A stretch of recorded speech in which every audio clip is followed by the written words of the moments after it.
Bienvenue à vous les taureaux dans votre taroscope du mois d'avril. Alors c'est parti, on rentre dedans tout de suite avec les 3 premières cartes qui nous parlent de l'énergie dominante de ce mois et qui sont aussi les énergies avec lesquelles vous rentrez en fait dans ce mois d'avril. Alors on a quoi? On a un 8 de denier, on a un 6 de coupe et on a un valet d'épée. Ok, alors... D'accord. J'ai l'impression que vous voulez ne pas vous tromper dans la voie dans laquelle vous êtes en train de vous investir. Néanmoins, je ne perçois pas là de gros changements. On n'est pas sur des arcanes majeures. On a plus une réflexion qu'autre chose. Le 8 de denier, on voit que c'est une énergie qui donne tout ce qu'il peut. Voilà, une énergie de travail, de labeur, d'effort. On y va, on lâche rien. Et le 6 de coupe, c'est en lien avec un projet qui vous tient à cœur, donc on voit que vous vous investissez pour ça. Mais avec le valet d'épée, vous voulez être sûr que vous faites les choses correctement. C'est-à-dire que vous n'êtes pas en train de scier la branche sur laquelle vous êtes. Par exemple, vous pourriez être en train de lancer une entreprise depuis déjà plusieurs mois, parce que c'est un projet qui vous tient à cœur, parce que voilà. Vous y travaillez d'arrache-pied, vous donnez tout ce que vous avez à donner, mais vous vous dites, est-ce que vraiment je fais les choses correctement? C'est plus dans le genre, une réflexion que vous faites. Est-ce que je fais les choses de manière à ce que ça fonctionne? Est-ce que je suis vraiment en train de faire ce qui est nécessaire? Ou est-ce que je tourne un peu autour du pot? Est-ce que mes actions vont pouvoir donner des résultats? On voit qu'il y a un entre-deux. Il y a quelque chose qui vous satisfait pas complètement apparemment. Alors, on va essayer de mieux comprendre ça. On a la force. D'accord, ok. Donc j'ai l'impression que vous avez une petite appréhension à vous entêter, si je puis dire, dans une direction qui est peut-être pas la bonne pour vous. Alors peut-être que c'est très très bien, mais peut-être que vous n'avez pas suffisamment rapidement pour vous les résultats qui sont probants et donc vous pourriez commencer à douter, est-ce que je me suis engagée dans la bonne direction? Alors ça peut être avec quelqu'un, ça peut être au niveau professionnel, en tout cas on voit que vous faites des efforts pour que ça fonctionne, parce qu'a priori vous étiez sûr de vouloir cette situation, et là vous vous re-questionnez. Il y a un retour de flamme un petit peu. Alors, on va essayer de comprendre ce qui se joue, si ça vous parle à ce stade. Continuons. Donc, qu'est-ce qu'on a dans le challenge? On a l'impératrice. D'accord. Donc, l'impératrice, ça va être de vérifier que votre créativité est à la hauteur de votre ambition. Je vais prendre un exemple tout bête. Si par exemple vous êtes en train de créer votre entreprise et que c'est pas forcément un métier qui existe, sur lequel vous pouvez, enfin disons qu'il n'y a peut-être pas de modèle, même si vous êtes dans un métier qui est connu, par exemple vous pourriez être dans l'esthétique, donc il y a plein de salons, d'instituts, c'est pas le problème. Il y a d'autres personnes qui font le même métier que vous, mais il y a mille et une manières de le faire. On peut le faire à domicile, on peut avoir un lieu, on peut avoir des horaires qui sont ce qu'on veut, on peut avoir des tarifs aussi pareils, on peut s'adresser à tel ou tel type de clientèle, on peut avoir une déco plutôt très épurée, au contraire plutôt très chargée, on peut faire que les ongles ou on peut faire aussi les épilations, enfin bref, il y a un monde en fait. Donc c'est est-ce que par exemple pour reprendre cette idée d'institut, si l'institut c'est quelque chose qui vous plaît, est-ce que je suis en train de faire les choix qui vont au final, moi, me rapporter quelque chose? Et là, on ne parle pas forcément de rentabilité. On se dit, est-ce que ça me nourrit? Est-ce que les idées que j'ai sont bonnes pour moi? C'est un petit peu le challenge que pose l'impératrice ici.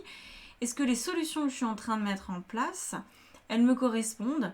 Ou est-ce que je suis en train de faire un peu comme le voisin, comme ma concurrente directe, là, comme la boutique en face, qui, elle, propose par exemple des soins spécifiques pour les jeunes mariés, enfin les jeunes mariés, plutôt avant le mariage, vous savez, là, les coiffures, les machins, les trucs pour les mariés par exemple, ou pour des baby showers et des machins comme ça. Est-ce que vous êtes en train de faire la même chose qu'elle parce que vous avez vu que ça existait, ou est-ce que vous êtes en train de créer quelque chose à partir de vous uniquement? Et j'ai l'impression que ça pourrait être très intéressant de vous creuser peut-être un petit peu plus les méninges par rapport à ce que vous voulez vraiment pour que ce soit satisfaisant en fait à fournir comme offre. C'est pas parce que tous les instituts proposent aujourd'hui des massages, la pose d'ongles, des épilations et j'en passe et des meilleurs que vous devez faire pareil.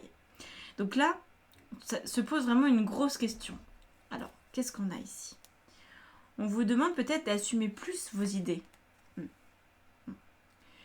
Le 3 d'épée, c'est que vous avez peur d'être rejeté si vous ne faites pas comme les autres.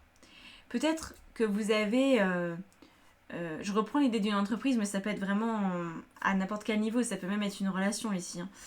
Peut-être que vous aviez jusqu'à présent, mettons ça fait 10 ans que vous avez votre institut et que vous n'avez fait que des soins classiques et que ça vous convenait bien et que maintenant vous avez envie de développer les massages, mais limite vous n'avez envie plus que de ça.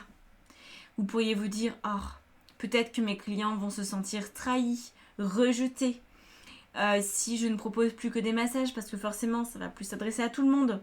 Et donc ayant peur des mauvaises critiques et des jugements, vous pourriez vous empêcher de rêver, vous pourriez vous empêcher de créer, ou en tout cas vous limiter drastiquement à ce niveau-là pour pas décevoir parce que vous êtes déjà bien engagé.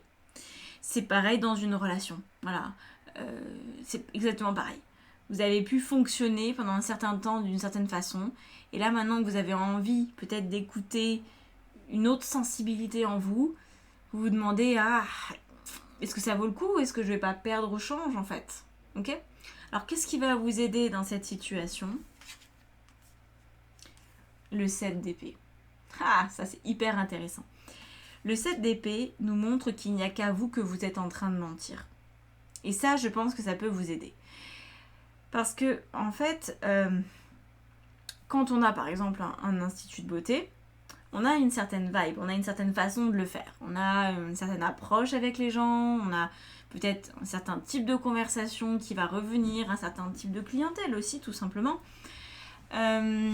Et ça, c'est pas quelque chose qu'on maîtrise, en fait. Ça fait partie de vous. Voilà. Et là, finalement, on vous dit que au final, vos clients, même s'ils ne l'ont pas exprimé, ils sont complètement OK avec la personne que vous êtes. C'est pour ça qu'ils vous ont choisi, vous et pas quelqu'un d'autre. Donc, si vous continuez de suivre votre propre voie, par exemple, de faire plus que des massages parce que c'est vraiment ça qui vous parle, vos clients vont, peut-être pas tous être d'accord, mais en tout cas, ils savent que vous avez envie de ça. Ils savent que c'est la suite logique. Inconsciemment, peut-être, ils le savent. Peut-être que personne n'est au courant, que vous avez suivi des formations en massage, ayurvédique ou quoi que ce soit. Mais ils sentent que vous avez quelque chose. Donc en fait, ça ne surprendra absolument personne. C'est dans le juste équilibre des choses que d'aller vers ce changement-là. Donc là, c'est pour ça que cette carte, le 7 d'épée, ça vous aide à vous rendre compte qu'il n'y a qu'à vous que vous cachez cette vérité. Votre famille ne va pas vraiment tomber des nues, alors ils peuvent ne pas être d'accord, ils peuvent essayer de vous faire marche arrière, mais dans le fond ils savent que c'est vous, ils sont au courant, voilà, c'est comme ça, c'est vous. 9 de coupe, eh oui, ne vous empêchez pas d'être heureux en fait, ne vous en empêchez pas. Ça c'est comme quelque chose qui est assez fréquent avec les enfants. Les enfants qui arrivent à 30, 40 ans et qui vont dans un certain métier et qui se disent « Oh là là, mes parents, qu'est-ce qu'ils vont dire ? J'ai encore changé. » Sauf que si vous allez dans le bon métier et que vous avez des bons parents qui vous connaissent, ces parents vont vous dire « Non mais, enfin, on savait quoi. On savait que t'étais fait pour ça, on n'osait pas te le dire, on voulait pas interférer avec tes choix de vie, mais maintenant que tu le fais, c'est évident. C'est évident. T'as toujours eu cette vibe, t'as toujours eu ce petit truc, cet intérêt pour ce domaine. Donc voilà. Ok ? Encore une fois, ils sont peut-être pas en train de valider vos choix, ils sont juste en train de mettre en perspective votre personnalité avec vos choix. Et de dire, bah oui, ça correspond à ta personnalité. C'est ça qui se passe. On vous pousse à assumer plus votre personnalité. Et effectivement, pour moi, c'est en lien avec un projet que vous avez déjà initié depuis belle lurette et qui est en train de changer doucement mais sûrement de voie pour aller vers quelque chose qui vous correspond mieux. Voilà. Et c'est ça, vous vérifiez. Vous vérifiez que vous êtes dans la bonne direction. Alors, qu'est-ce qu'on a maintenant? On va essayer de détailler tous les domaines. Qu'est-ce qu'on a dans le domaine perso? Donc les relations amicales, familiales, sentimentales. On a la reine de denier. D'accord. Alors je vais rajouter tout de suite une carte parce que la reine de denier, comme ça, elle peut vouloir dire énormément de choses. Donc on va lui donner un degré de précision supplémentaire.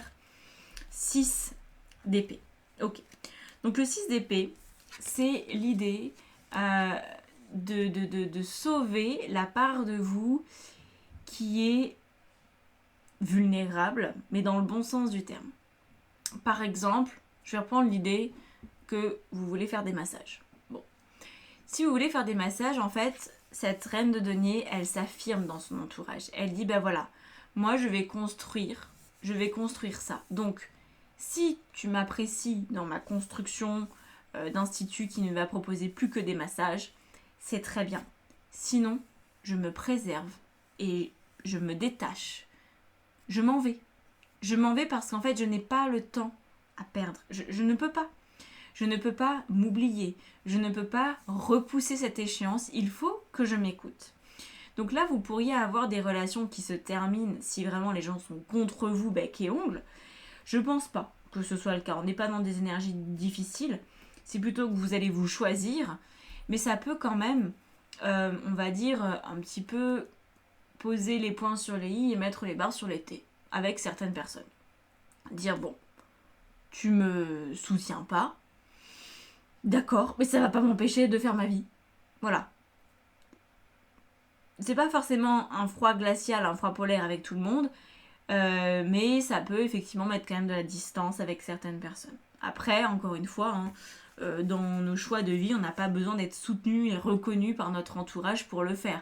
C'est bien, c'est plus facile, c'est plus agréable, mais en vrai, ce n'est pas une obligation. On peut très bien vivre sans la validation. Par contre, il faut avoir le respect. Surtout si là, par exemple, on parle d'un couple. Si vous n'avez pas le respect pour ce que vous faites dans votre couple, c'est que c'est pas la bonne personne, c'est qu'il y a un problème. Ne pas être d'accord avec vous, c'est une chose. Vous descendre, vous laminer, vous saboter, c'est autre chose. Ok? Donc là, on voit que vous remettez un petit peu les pendules à l'heure, je pense, pour vous prémunir, pour vous sauver, vous. Alors, au niveau professionnel, qu'est-ce qu'on a? On a le cavalier de coupe, ça c'est génial. Ça veut dire que vous allez vraiment pouvoir tomber en amour d'un métier ou d'une situation matérielle. Ça peut aussi être une maison, parce que dans le pro, moi je mets... Dans le matériel, je mets le pro et je mets aussi le lieu de vie, par exemple, et les investissements qu'on peut faire au niveau financier. Donc le cavalier de coupe, ça veut dire j'ai un projet qui est génial, qui me tient à cœur, un projet que j'adore. Voilà. Donc, nouveau métier ou tout simplement on poursuit le métier d'esthéticienne et on va faire plus que du massage. On trouve un nouveau lieu, un nouveau cabinet, un nouvel institut qui correspond à cette nouvelle approche. Et c'est génial, voyez? C'est dans ce sens-là. Qu'est-ce qu'on a? Donc là, c'est très très positif. Et le soleil. Le soleil, c'est que vous vous autorisez à briller, vous vous autorisez à prendre votre place. En fait, rien n'est trop beau pour vous. C'est ce que vous allez vous dire, je pense. Vous allez vous dire, mais en fait, pourquoi je me freinerais? Il y a cette opportunité, il y a ce super beau local. Peut-être que c'est un endroit où vous vous sentez parfaitement bien. En plus, ça tombe dans votre budget. Et pourquoi vous vous en priveriez, en fait? Pourquoi vous auriez peur de ça? Ok? Ça, c'est super, super beau. Et ça sous-entend aussi peut-être, pour certaines personnes, pas pour tout le monde, qu'il pourrait y avoir une forme d'entraide, une forme de solidarité. Quelqu'un qui, dans votre réseau, vient vous soutenir, vous encourager pour vous permettre d'obtenir peut-être ce que vous voulez. Ça peut être un piston, ça peut être une recommandation, ça peut être un associé aussi au niveau professionnel, pourquoi pas. On a cet aspect-là, qui est très porteur, très joli. Alors, qu'est-ce qu'on a maintenant au niveau de votre vie intérieure, votre vie spirituelle? Bah, c'est génial, on a la tempérance. Écoutez, que demande le peuple? La tempérance, c'est dans la vie intérieure, c'est magnifique. Ça veut dire, j'ai un pied sur terre et j'ai la tête, enfin j'ai les deux pieds sur terre et j'ai la tête dans les étoiles. Ça veut dire, je suis ancrée, je suis au bon endroit, je suis à l'équilibre. Donc vous allez vous sentir vraiment bien dans vos baskets en fait. Hein. Vous voyez.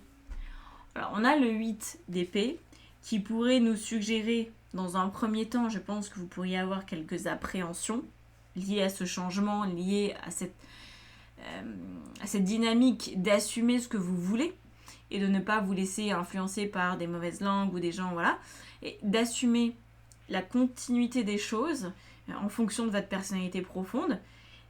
Dans un premier temps, ça peut vous effrayer, mais vous allez y trouver beaucoup d'équilibre, beaucoup d'harmonie. Et vous allez vous dire, mais en fait, si ça vaut le coup, et encore une fois, vous le valez bien. Je n'ai pas envie de paraphraser cette publicité, mais ça m'est venu comme ça. Bon, voilà.